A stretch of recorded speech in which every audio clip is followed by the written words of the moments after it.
Hallelujah. Good evening. ಕರ್ತನಲ್ಲಿ ಪ್ರಿಯರೇ, ಯೇಸುವಿನ ಪರಿಶುದ್ಧ ನಾಮದಲ್ಲಿ ಇನ್ನೊಂದು ಹೊಸ ವಿಡಿಯೋದಲ್ಲಿ ನಿಮ್ಮೆಲ್ಲರನ್ನ ಸ್ವಾಗತಿಸ್ತೇನೆ. ಈ ಚಾನಲ್ಗೆ ಬಂದಿರುವಂತ ನಿಮ್ಮೆಲ್ಲರನ್ನ ಯೇಸುವಿನ ಪರಿಶುದ್ಧ ನಾಮದಲ್ಲಿ ಸಂತೋಷದಿಂದ ಸ್ವಾಗತಿಸುವನಾಗಿದ್ದೇನೆ. ಪ್ರಿಯರೇ, ಈ ಒಂದು ಸಾಯಂಕಾಲ ವೇಳೆಯಲ್ಲಿ ಕೂಡ ನಾವು ದೇವರ ಒಂದು ವಾಕ್ಯವನ್ನು ಧ್ಯಾನಿಸಿ ನಾವು ದೇವರಿಗೆ ಸ್ತೋತ್ರ ಸಲ್ಲಿಸೋಣ. ಇಡೀ ದಿನ ದೇವರು ಮಾಡಿದಂಥ ಉಪಕಾರಗಳಿಗಾಗಿ, ದೇವರು ಮಾಡಿದಂಥ ಒಂದೊಂದು ಆಶೀರ್ವಾದಗಳನ್ನು ನೆನೆಸಿ ನಾವು ಆತನಿಗೆ ಸ್ತುತಿಸುವವರಾಗೋಣ. ಪ್ರಿಯರೇ, ಹಲ್ಲೆಲೂಯಾ. ನಾವು ದೇವರಿಗೆ ಕೊಡುವಂಥದ್ದು ನಮ್ಮಲ್ಲಿ ಅಂಥದ್ದು ಏನಿಲ್ಲ. ಯಾಕಂದ್ರೆ ಆತನು ಸರ್ವಶಕ್ತನು. ಆತನ ಹತ್ರ ಎಲ್ಲ ಇದೆ, ಎಲ್ಲದರ ಒಡೆಯನಾಗಿದ್ದಾನೆ ಆತನು. ಆತನಿಗೆ ಕೊಡುವಂಥದ್ದು ನಮ್ಮಲ್ಲಿ ಏನಿದೆ ಪ್ರಿಯರೇ? ನಾವು ಕೇವಲ ಕೃತಜ್ಞತೆ ಸಲ್ಲಿಸಬೇಕೆಂಬುದೇ ಆತನ ಇಷ್ಟ. ಸೊ ಈ ಒಂದು ಸಾಯಂಕಾಲ ವೇಳೆಯಲ್ಲಿ ನಾವು ದೇವರಿಗೆ ಕೃತಜ್ಞತೆಯನ್ನು ಸಲ್ಲಿಸಲಿಕ್ಕೆ ಬಂದಿರುವಾಗ ಒಂದು ವಾಕ್ಯ ಭಾಗವನ್ನು ನಾವು ಧ್ಯಾನ ಮಾಡಿ ಆತನಿಗೆ ನಾವು ಸ್ತುತಿಸೋಣ. ಪ್ರಿಯರೇ, ಇವತ್ತಿನ ವಾಕ್ಯ ಧ್ಯಾನಕ್ಕೆ ತೆಗೆದಿರುವಂತಹ ವಾಕ್ಯ ಯೆಶಾಯನು ಬರೆದ ಪ್ರವಾದನೆ 60ನೇ ಅಧ್ಯಾಯ 2ನೇ ವಚನ. ಐಸಾಯ ಚಾಪ್ಟರ್ 60 ವರ್ಸ್ 2. ಇಗೋ, ಕತ್ತಲು ಭೂಮಿಯನ್ನು ಆವರಿಸಿದೆ, ಕಾರ್ಗತ್ತಲು ಜನಾಂಗಗಳನ್ನು ಮುಚ್ಚಿದೆ. ನಿನ್ನ ಮೇಲಾದರೂ ಯೆಹೋವನು ಉದಯಿಸುವನು, ನಿನ್ನ ಮೇಲಾದರೂ ಯೆಹೋವನು ಉದಯಿಸುವನು. ಹಲ್ಲೆಲೂಯಾ. ಎಷ್ಟು ಸುಂದರವಾದ ವಾಕ್ಯ ಪ್ರಿಯರೇ. ದಿನ ಕಳೆದಂತೆಲ್ಲ ಈ ಪ್ರಪಂಚವು ಕಾರ್ಗತ್ತಲೆ ಕಡೆಗೆ ಧಾವಿಸ್ತಾ ಇದೆ. ಎಲ್ಲಾ ಕಡೆ ನೋಡಿದರೆ ಪಾಪ, ಎಲ್ಲ ಕಡೆ ನೋಡಿದರೆ ಪಾಪ. ಪಾಪದಲ್ಲಿ ಜನ ಮುಳುಗಿ ಹೋಗ್ತಾ ಇದ್ದಾರೆ. ಲೋಕದ ಅನೇಕ ಯೌವನಸ್ಥರು ಪಾಪದಲ್ಲಿ ಮುಳುಗ್ತಾ ಇದ್ದಾರೆ. ಎಷ್ಟೋ ಪಾಪದ ಕ್ರಿಯೆಗಳು ತೀವ್ರವಾಗಿ ನಡೀತಾ ಇದೆ ಲೋಕದಲ್ಲಿ. ಕ್ರಿಸ್ತ ವಿರೋಧಿಯ ಹಾಗೂ ಮೃಗದ ದೊರೆತನಕ್ಕೆ ಒಳಗಾಗ್ತಾ ಇದೆ ಈ ಲೋಕ. ಕತ್ತಲೆಯ ಶಕ್ತಿಗಳು ಬಲವಂತ ಇವೆ, ತೀವ್ರವಾಗಿ ಕೆಲಸ ಮಾಡ್ತಾ ಇವೆ. ಸೈತಾನನ್ನು ಅನೇಕರನ್ನು ವಂಚಿಸಲಿಕ್ಕೆ ತಾನು ಸೂಚಕ ಕಾರ್ಯಗಳನ್ನ ತೋರಿಸ್ತಾ ಇದ್ದಾನೆ. ಅದೇ ಸಮಯದಲ್ಲಿ ಕರ್ತನ ಬರೋಣ ಕೂಡ ತೀವ್ರವಾಗಿ ನಾವು ಎದುರು ನೋಡ್ತಾ ಇದ್ದೇವೆ ಪ್ರಿಯರೇ. ಇವೆಲ್ಲವುಗಳ ಮಧ್ಯದಲ್ಲಿ ದೇವರ ಒಂದು ವಾಗ್ದಾನ ಇದೆ. ನಾನು ಶೀಘ್ರದಲ್ಲಿ ಬರ್ತಾ ಇದ್ದೇನೆ, ನಾನು ಬೇಗನೆ ಬರ್ತಾ ಇದ್ದೇನೆ. ಆತನ ಬರೋಣವನ್ನು, ಆತನಿಗೆ ನಂಬಿರುವಂತ ನಾವೆಲ್ಲರೂ ಆತನ ಬರೋಣವನ್ನು ತೀವ್ರವಾಗಿ ನಾವು ಕಾಯ್ತಾ ಇದ್ದೇವೆ, ಎದುರು ನೋಡ್ತಾ ಇದ್ದೇವೆ ಪ್ರಿಯರೇ.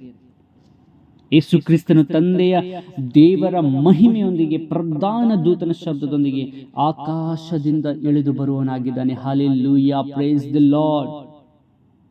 ಆಗ ಕ್ರಿಸ್ತನಲ್ಲಿರುವ ಸತ್ತವರು ಮೊದಲು ಎದ್ದು ಬರ್ತಾರೆ. ಅನಂತರ ಜೀವಂತವಾಗಿರುವ ನಾವು ಸಹ ಮೇಘಗಳೊಂದಿಗೆ ಎತ್ತಲ್ಪಟ್ಟು ಆತನೊಂದಿಗೆ ಸದಾ ಕಾಲ ಇರಲಿಕ್ಕೆ ಹೋಗ್ತಾ ಇದ್ದೇವೆ ಪ್ರಿಯರೇ. ಆಮೇಲೆ ಹೇಳ್ತೀರಾ? Price the lord.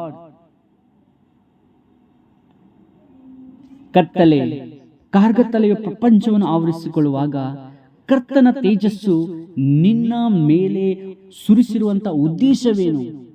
ಈ ಲೋಕ ಪಾಪದಲ್ಲಿ ಮುಳುಗ್ತಾ ಇದೆ, ಪಾಪದ ಕಡೆಗೆ ತೀವ್ರವಾಗಿ ಹೋಗ್ತಾ ಇದೆ. ಇದರ ಮಧ್ಯದಲ್ಲೂ ಯೆಹೋವನ ತೇಜಸ್ಸು ನಿನ್ನ ಮೇಲೆ ಉದಯಿಸಿದೆ ಅಂದ್ರೆ ಅದಕ್ಕೆ ಒಂದು ಉದ್ದೇಶವಿದೆ. ನಾವು ಕ್ರಿಸ್ತನಿಗಾಗಿ ಪ್ರಕಾಶಿಸುವುದಕ್ಕಾಗಿಯೇ ಯೆಹೋವನ ತೇಜಸ್ಸು ನಮ್ಮ ಮೇಲೆ ಉದಯಿಸ್ತಾ ಇದೆ ಪ್ರಿಯರೇ. ಬೈಬಲಲ್ಲಿ ಒಂದು ವಾಕ್ಯ ನೋಡ್ತೇವೆ, ಚಿಯೋನೇ ಚಿಯೋನೇ ಎಚ್ಚರಗೊಳ್ಳು, ನಿನ್ನ ಪ್ರತಾಪವನ್ನು ಧರಿಸಿಕೋ. ಹೌದು, ನಾವು ಕರ್ತನಿಗಾಗಿ ಮಹಿಮೆಯಾಗಿ ಸೇವೆ ಮಾಡಬೇಕು ಪ್ರಿಯರೇ. ನಾವು ಕರ್ತನಿಗಾಗಿ ಅದ್ಭುತವಾಗಿ ಸೇವೆ ಮಾಡಬೇಕಾದ್ರೆ ಈ ಕೃಪೆಯ ಕಾಲವೇ ಉತ್ತಮವಾದ ಕಾಲವಾಗಿದೆ.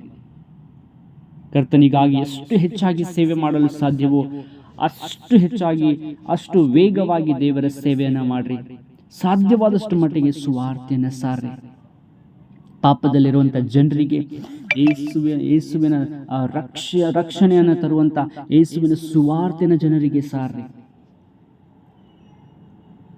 ನಮ್ಮ ಮೇಲೆ ಉದಯಿಸುವ ಕರ್ತನ ಮಹಿಮೆಯಲ್ಲಿ ಒಂದು ಬೆಳಕಿದೆ ಪ್ರಿಯರೇ. ಆ ಒಂದು ಬೆಳಕನ್ನು ದೇವರು ನಮಗೆ ಕೊಟ್ಟಿದ್ದಾರೆ.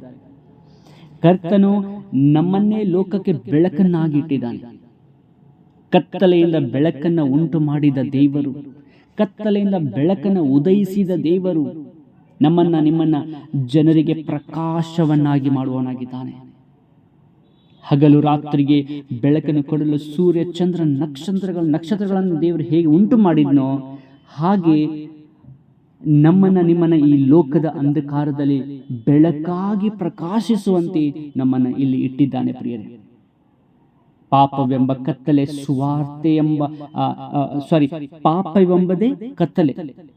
ಆ ಕತ್ತಲೆ ಅಂದ್ರೆ ಪಾಪದಿಂದ ತುಂಬಿದ್ದು. ಆದರೆ ಸುವಾರ್ತೆ ಎಂಬುದು ಬೆಳಕನ್ನು ತರುವಂಥದ್ದಾಗಿದೆ. ಪಾಪ ತುಂಬಿದಂಥ ಈ ಪಾಪದ ಕತ್ತಲೆಯಿಂದ ತುಂಬಿದಂಥ ಈ ಲೋಕದಲ್ಲಿ ಸುವಾರ್ತೆಯನ್ನು ನಾವು ಹರಡಿಸುವಾಗ, ಸುವಾರ್ತೆಯನ್ನು ನಾವು ಜನರಿಗೆ ಸಾರುವಾಗ ಅದು ಬೆಳಕನ್ನು ತರ್ತಾ ಇದೆ ಪ್ರಿಯರೇ. ಸುವಾರ್ತೆ ಬೆಳಕಿನ ಪ್ರಕಾಶವನ್ನು ತರ್ತದೆ. ಪಾಪವು ಮಾನವನ ಆತ್ಮದಲ್ಲಿ ಕತ್ತಲೆಯನ್ನುಂಟು ಮಾಡ್ತಾ ಇದೆ. ಅಂಧಕಾರದ ಲೋಕಾಧಿಪತಿ ಅನೇಕರ ಆತ್ಮಿಕ ಕಣ್ಣುಗಳನ್ನು ಕುರುಡಾಗಿ ಕತ್ತಲೆಯಲ್ಲಿ ಇರಿಸಿದ್ದಾನೆ. ಜನ ಪಾಪ ಮಾಡುವಾಗ ಅದು ಕತ್ತಲೆ ಉಂಟು ಮಾಡ್ತಾ ಇದೆ. ಒಂದು ವಾಕ್ಯವನ್ನು ನಾವು ನೋಡ್ತೇವೆ, 2 ಕೊರಿಂಥ 4ನೇ ಅಧ್ಯಾಯ 4ನೇ ವಚನ. ಇವರಲ್ಲಿ ದೇವರ ಪ್ರತಿರೂಪವಾಗಿರುವ ಕ್ರಿಸ್ತನ ಪ್ರಭಾವವನ್ನು ತೋರಿಸುವ ಸುವಾರ್ತೆಯ ಪ್ರಕಾಶವು ಉದಯವಾಗಬಾರದೆಂದು ಈ ಪ್ರಪಂಚದ ದೇವರು ನಂಬಿಕೆಯಿಲ್ಲದವರ ಮನಸ್ಸನ್ನು ಮಂಕು ಮಾಡಿದನು. ಜನರಿಗೆ ಸುವಾರ್ತೆಯ ಪ್ರಕಾಶ ಅವರ ಮೇಲೆ ಬೀಳಬಾರದು ಅಂತ ಹೇಳಿ ಈ ಲೋಕದ ಸೈತಾನನು ಅವರ ಕಣ್ಣುಗಳನ್ನು ಮೊಬ್ಬಾಗಿ ಮಾಡಿದ್ದಾನೆ. ಕಣ್ಣು ಮುಂದೆ ಒಂದು ಪಟ್ಟಿ ಹಾಕಿದ್ದಾನೆ. ಆ ಒಂದು ಕತ್ತಲೆಯ ಒಂದು ಪಟ್ಟಿಯನ್ನು ತೆಗೆಯುವಂಥದ್ದೇ ಸುವಾರ್ತೆಯ ಬೆಳಕು. ಸುವಾರ್ತೆಯ ಬೆಳಕು ಅಂಧಕಾರವನ್ನು ನೀಗಿಸಿ ಪರಲೋಕದ ಬೆಳಕನ್ನು ಉಂಟು ಮಾಡುವಂಥದ್ದಾಗಿದೆ. ಸುವಾರ್ತೆ ಎಲ್ಲಿ ಹೋಗ್ತದೆ ಅಲ್ಲಿ ಬೆಳಕು ಹೋಗ್ತದೆ. ಸುವಾರ್ತೆ ಎಲ್ಲಿ ಹೋಗ್ತದೆ ಅಲ್ಲಿ ಪ್ರಕಾಶ ಉಂಟಾಗ್ತದೆ. ಅಲ್ಲಿರುವಂಥ ಪಾಪ ಓಡಿ ಹೋಗ್ತದೆ. ಅಂಧಕಾರ ಅಲ್ಲಿಂದ ಓಡಿ ಹೋಗ್ತದೆ. ಅಲ್ಲಿ ಪರಲೋಕದ ಬೆಳಕು ಅಲ್ಲಿ ಪ್ರಕಾಶಿಸ್ತದೆ ಪ್ರಿಯರೇ. ಅದಕ್ಕೆ ಸುವಾರ್ತೆ ಸಾರುವುದು ಬಹಳ ಮುಖ್ಯ. ಅನೇಕರಿಗೆ ಸುವಾರ್ತೆ ಸಾರುವುದು ಬಹಳ ಮುಖ್ಯ ಪ್ರಿಯರೇ. ಸುವಾರ್ತೆ ಜನರಿಗೆ ರಕ್ಷಣೆ ತರ್ತದೆ, ಪಾಪದಿಂದ ಬಿಡುಗಡೆ ತರ್ತದೆ. ಸುವಾರ್ತೆಯ ಬೆಳಕು ಅಂಧಕಾರವನ್ನು ನೀಗಿಸಿ ಪರಲೋಕದವನ್ನ ಒಂದು ಬೆಳಕನ್ನೇ ಯಾವಾಗ ಉಂಟು ಮಾಡ್ತದಲ್ಲ, ಆಗ ಮನುಷ್ಯನು ನಿತ್ಯದ ಬಗ್ಗೆ ಅಂದರೆ ನಿತ್ಯ ಜೀವದ ಬಗ್ಗೆ ಅವನು ತಿಳ್ಕೊಳ್ಳಿಕ್ಕೆ ಪ್ರಾರಂಭ ಮಾಡ್ತಾನೆ. ನಿತ್ಯ ಜೀವದ ಬಗ್ಗೆ ವಿಚಾರ ಮಾಡಲಿಕ್ಕೆ ಪ್ರಾರಂಭ ಮಾಡ್ತಾನೆ. ಯಾವಾಗ ದೇವರ ಸುವಾರ್ತೆ ಎಂಬ ಬೆಳಕು ಆತನ ಮೇಲೆ ಪ್ರಕಾಶಿಸಿದಾಗ. ದೇವ ಮಕ್ಕಳೇ, ನಮ್ಮಲ್ಲಿರುವ ಬೆಳಕು ದಿನದಿಂದ ದಿನಕ್ಕೆ ಹೆಚ್ಚಾಗುತ್ತಲೇ ಇರಬೇಕು. ಆಗ ಬೆಳಕಿನ ಮಕ್ಕಳಾಗಿ ನಾವು ನಡೆದುಕೊಳ್ಳುವೆವು. ಕರ್ತನ ಬರೋಣ ಬಹಳ ಹತ್ತಿರವಾಗಿದೆ ಪ್ರಿಯರೇ. ಶೀಘ್ರವಾಗಿ ಕರ್ತನು ಬರಲಿಕ್ಕಿದ್ದಾನೆ ಲೋಕದಲ್ಲಿ. ಅದಕ್ಕೆ ನಾವು ಅತಿ ವೇಗವಾಗಿ ಕ್ರಿಸ್ತನ ಸುವಾರ್ತೆಯನ್ನು ಅನೇಕ ಜನರಿಗೆ ಸಾರೋಣ. ನಾವು ಕಾಣದಿರುವವುಗಳನ್ನು ನಂಬುವವರಾಗಿದ್ದೇವೆ. ಒಂದು ವಾಕ್ಯದಲ್ಲಿ ನಾವು ನೋಡ್ತೇವೆ, 2 ಕೊರಿಂಥ 4:18 ನಾವು ನೋಡ್ತೇವೆ, ನಾವು ಕಾಣುವಂಥದ್ದನ್ನು ಲಕ್ಷಿಸದೆ ಕಾಣದಿರುವಂಥದ್ದನ್ನು ಲಕ್ಷಿಸುವವರಾಗಿದ್ದೇವೆ. ಕಾಣುವಂಥದ್ದು ಸ್ವಲ್ಪ ಕಾಲ ಮಾತ್ರ ಇರುವುದು, ಕಾಣದಿರುವಂಥದ್ದು ಸದಾ ಕಾಲವಿರುವುದು. ನಾವು ಕಾಣದಿರುವಂಥವುಗಳ ಮೇಲೆ ನಂಬಿಕೆ ಇಡ್ತಾ ಇದ್ದೇವೆ.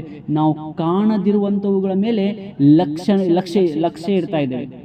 ಯಾಕಂದರೆ ಕಾಣುವಂಥದ್ದು ಸ್ವಲ್ಪ ಕಾಲ ಇರುವುದು, ಕಾಣದಿರುವಂಥದ್ದು ಸದಾ ಕಾಲ ಇರುವುದು. ಕ್ರಿಸ್ತನು, ಪರಲೋಕ ರಾಜ್ಯ, ನಂಬಿಕೆ, ದೇವರ ರಾಜ್ಯ, ಇವೆಲ್ಲವುಗಳ ಮೇಲೆ ನಾವು ಮನಸ್ಸಿಡ್ತಾ ಇದ್ದೇವೆ. ಇನ್ನೊಂದು ಕಡೆ ಬೈಬಲಲ್ಲಿ ನಾವು ನೋಡ್ತೇವೆ, ಪರಲೋಕದವುಗಳ ಮೇಲೆ ಮನಸ್ಸಿಡ್ರಿ, ಮೇಲಿನವುಗಳ ಮೇಲೆ ಮನಸ್ಸಿಡ್ರಿ, ಭೂಲೋಕ ಸಂಬಂಧವುಗಳ ಮೇಲೆ ಮನಸ್ಸಿಡಬೇಡ್ರಿ. ಹೌದು ಪ್ರಿಯರೇ, ನಾವು ಸಾಧ್ಯವಾದಷ್ಟು ದೇವರ ವಾಕ್ಯವನ್ನು, ದೇವರ ರಾಜ್ಯದ ಕುರಿತು ಅನೇಕರಿಗೆ ಸಾರೋಣ. ದೇವರ ಮಾರ್ಗದಲ್ಲಿ ಅವರನ್ನು ಕರೆದುಕೊಂಡು ಬರೋಣ. ಇನ್ನೊಂದ್ಸಲಿ ನಾನು ಒಂದೇ ವಾಕ್ಯವನ್ನು ನೆನಪಿಸ್ಲಿಕ್ಕೆ ನಾನು ನೆನಪಿಸ್ತಾ ಇದ್ದೇನೆ. ಯೆಶಾಯ 62, ಇಗೋ ಕತ್ತಲು ಭೂಮಿಯನ್ನು ಆವರಿಸಿದೆ, ಕಾರ್ಗತ್ತಲು ಜನಾಂಗಗಳನ್ನು ಮುಚ್ಚಿದೆ, ಆದರೆ ನಿನ್ನ ಮೇಲಾದರೂ ಯೆಹೋವನು ಉದಯಿಸುವನು, ಆತನ ಪ್ರಕಾಶದ ತೇಜಸ್ಸು ನಿನ್ನ ಮೇಲೆ ಉದಯಿಸಿದೆ. ಆ ಒಂದು ಪ್ರಕಾಶದಿಂದ ನಾವು ಅನೇಕರಿಗೆ ಹೋಗಿ ಈ ಪ್ರಕಾಶವನ್ನು ಹೊರಗೆ ಕೊಡೋಣ. ಸುವಾರ್ತೆಯ ಒಂದು ರಕ್ಷಣೆಯ ಸುವಾರ್ತೆಯ ಪ್ರಕಾಶವನ್ನು ಎಲ್ಲರಿಗೆ ನಾವು ಹರಡಿಸೋಣ. ದೇವರು ಬೇಗನೆ ಬರಲಿಕ್ಕಿದ್ದಾರೆ. ಅನೇಕ ಆತ್ಮಗಳನ್ನು ದೇವರ ಕಡೆಗೆ ನಾವು ಕರ್ಕೊಂಡು ಹೋಗೋಣ.